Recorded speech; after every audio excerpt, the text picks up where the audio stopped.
Every night, my husband's parent called to give him a curfew, saying, a good son should be home by 9. My husband sighed and said, it's just a small rule. I smiled, grabbed my coat, and said, great. Because I just booked a hotel for myself. Their faces dropped as I walked out the door. Let me start by saying I love my husband. Or at least I did. But I never thought I'd end up married to a man whose parents still controlled his bedtime. It started small. The first time I noticed it, we were watching a movie at home, something light, popcorn on the coffee table, dim lighting, the usual cozy evening. His phone rang at exactly 8:45 p.m. I didn't think much of it until I saw the name on the screen. Mom. He sighed, answered, and the conversation went something like this. Yes, Mom. No, I didn't forget. Yes, I'll be home soon. I turned to look at him. Home. He looked a little embarrassed. They just check in. They like to know I'm okay. We had been married for almost 3 years. We lived together. This was his home. I let it slide. One weird phone call wasn't worth making a big deal over. But then it happened again. And again.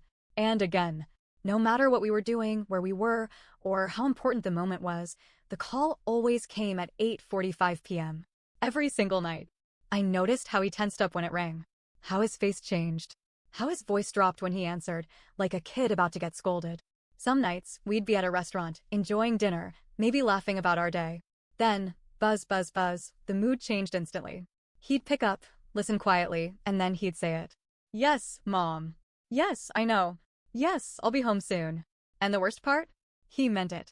The first time he actually left early because of their calls, I was speechless. We had planned a date night, movie, late night ice cream, maybe a slow walk back home. But the moment 9 p.m. hit, he shifted in his seat and said, I should probably go. Not, we should go. Not, are you ready to head out? Just, I should go. Then he had the nerve to kiss my forehead and tell me I could stay out as long as I wanted. Like he was some father figure giving me permission. I should have shut it down then and there. But I didn't. I thought, it's just a phone call. It's just a habit. He'll grow out of it. Months passed. The phone calls didn't stop. Neither did his need to be home by 9. At first, I tried being reasonable. I asked questions. Why do they still call you like this? His answer? It's just how they are. Why do you listen? It's just easier. But you're an adult. They worry. But you're married. They've always done this. I realized then that this wasn't just his parents being overbearing. He didn't just tolerate it. He let it happen. Because arguing with them was harder than obeying. And I was supposed to just accept that. Our anniversary was coming up, and I wanted to do something special. I booked a beautiful rooftop dinner at a fancy restaurant in the city. Chicago skyline, candlelit table, expensive wine, the works. Then, after dinner, I had one more surprise. I had booked us a night at a luxury hotel. A full night. No interruptions, no schedules, just us. I wanted him to enjoy it. I wanted us to enjoy it. Then, 8:45 p.m. rolled around. His phone buzzed. I watched him look at it. His jaw clenched. He let it ring twice. Then, as if on autopilot, he picked up. Yes, Mom. I know. I understand. Yes, I'll be home soon. I stared at him. I waited for him to laugh, to shake his head, to tell me he was just humoring them. He didn't. Instead, he looked at me, almost apologetic, and said, I won't be too long. Like it was normal for a man to leave his wife on their anniversary because his parents told him to go home. I felt something inside me snap. I took a slow breath. I smiled. I picked up my purse, stood up, and said, great. Because I just booked a hotel for myself. Then I turned and walked out. As I walked away from the table, I could hear him scrambling behind me. The clatter of silverware, the sound of his chair scraping against the floor. Wait, hold on, he called. I didn't stop. I stepped out onto the street, the crisp Chicago air hitting my face. My heart pounded in my chest, but I kept my steps even, controlled. I wasn't mad. I was done. He caught up to me, grabbing my wrist gently. You're not serious. I turned, meeting his eyes. I just spent the last 3 years watching you put them first. It's our anniversary, and you just agreed to leave me sitting at a table alone so you could go home to your parents. I've never been more serious. His mouth opened, then closed. He exhaled sharply through his nose, frustrated. Look, I wasn't actually going to go. You just what? I cut in. You just needed to let your mommy and daddy think you were? You just needed to make them happy before making me happy? A muscle twitched in his jaw. You're overreacting. I smiled. Maybe. Then I pulled out my phone, lifted it up, and called his mother.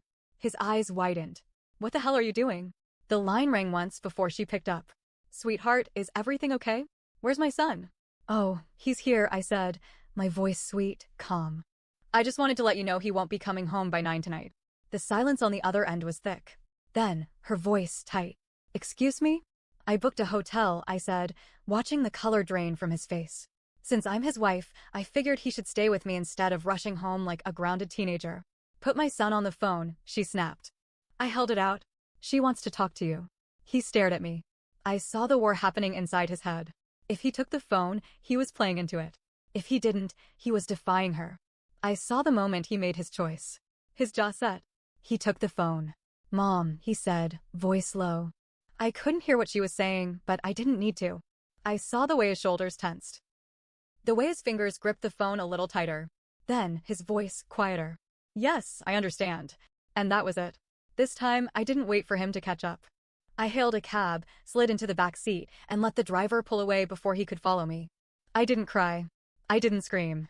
I just sat there, watching the city lights blur past the window, feeling years of frustration finally settle into something solid. I checked my phone. Nothing. No texts. No calls. Good. When I got to the hotel, I checked in, took the elevator up, and let myself into the gorgeous suite. Floor-to-ceiling windows. A huge bed. A bottle of champagne chilling by the window. It should have felt lonely. Instead, it felt like freedom. I kicked off my shoes, poured a glass of champagne, and sat down on the couch, staring at my phone. Still nothing. I could see the choice ahead of me. I could let it go. I could wait for him to come crawling back, let him fumble through an apology, let him promise to do better. Or I could finally make him see what this was doing to me. I unlocked my phone and typed out a message. Me, since you're home by 9 every night, I figured you wouldn't mind if I started making my own plans. Enjoy your bedtime routine. I hit send. Then I turned off my phone. I took a long, slow sip of my drink. And I waited. I woke up to the soft hum of city traffic outside the hotel window. The sheets were crisp, the pillows plush, and the bed empty. I checked my phone. No missed calls. No messages. He hadn't even tried. I wasn't sure what I expected. A frantic text? An apology? A fight? Instead, I got nothing. The realization hit me harder than his mother's calls ever had. I had spent 3 years thinking I was competing with his parents for space in his life. But now, I wasn't sure I had ever been a contender. Maybe this wasn't just about his curfew. Maybe it wasn't about his mother's control. Maybe he just didn't care enough to fight for me. I had just stepped into the hotel shower when my phone finally rang. I expected it to be him. It wasn't. It was his father. I let it go to voicemail. Then, out of curiosity, I played it back. His dad's voice was gruff, short. We need to talk. Come to the house. No, hello. No, are you okay? Just a command. Like I was another one of their children. I stared at the phone. I had half a mind to ignore it. But a part of me wanted to see how deep this rabbit hole really went. I drove straight to their house. I didn't call ahead. I didn't warn them. I just parked, got out, and knocked on the door. His mother opened it.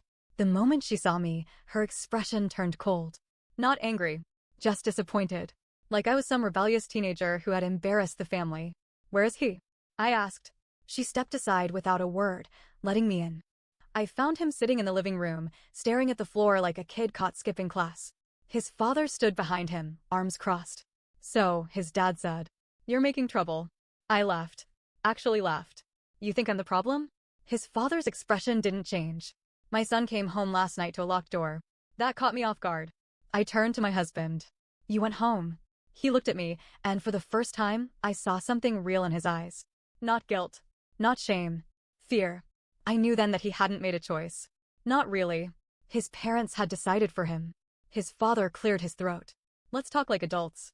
His father sat down across from me, elbows on his knees, staring me down like I was a problem he needed to solve.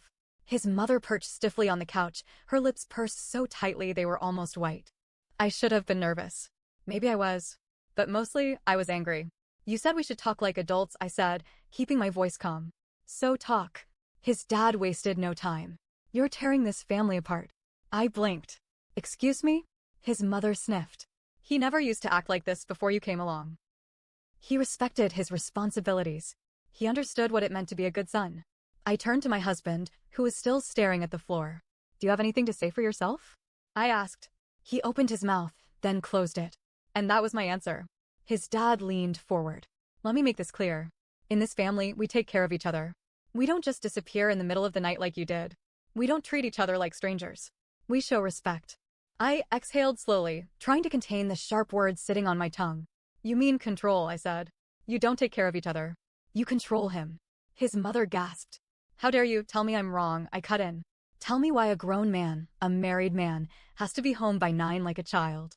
Tell me why you think you have a say in where he sleeps. Tell me why you think his marriage is secondary to his parents. The silence was suffocating. His dad's jaw tightened. It's about respect. We raised him. We gave him everything. And this is how he repays us? By ignoring us? By putting some hotel stunt over his own family. I turned to my husband. Are you hearing this? They don't see you as a man. They see you as a child they still own. His hands curled into fists, but he didn't look up. His mother's voice went sharp. You will not turn our son against us. I let out a bitter laugh. I don't have to. You're doing that all on your own. And then, finally, he spoke. Enough. His voice wasn't loud, but it cut through everything. We all turned to look at him. He lifted his head and let out a shaky breath. I can't, he stopped, swallowed. I can't do this anymore. His mother shot to her feet. Do what? Be part of this family? Be a good son. He shook his head. Be stuck between you and my wife. His father's voice went low, dangerous. Think very carefully about what you're saying, son. And for the first time ever, I saw him straighten his back.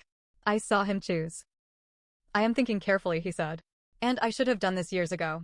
His mother clutched her chest like he had physically struck her. You're choosing her over us? He turned to me, met my eyes. Yes. I felt my breath catch. His mother started crying. His father stood up, shaking his head, like he couldn't even look at him anymore. But I didn't care. Because for the first time in 3 years, I saw my husband. Not their son. Not their obedient little boy. Just him. We left. His mother sobbed behind us, begging him to stop, but he didn't turn around. His father didn't say a word. We walked out into the cold night, and I braced myself for the next battle, because there was always a next battle. But when I turned to him, expecting doubt, guilt, regret, I didn't see any of it. Just relief. I should have done that a long time ago, he murmured. I exhaled a shaky laugh. Yeah, you really should have. And for the first time in years, we went home together. On our time.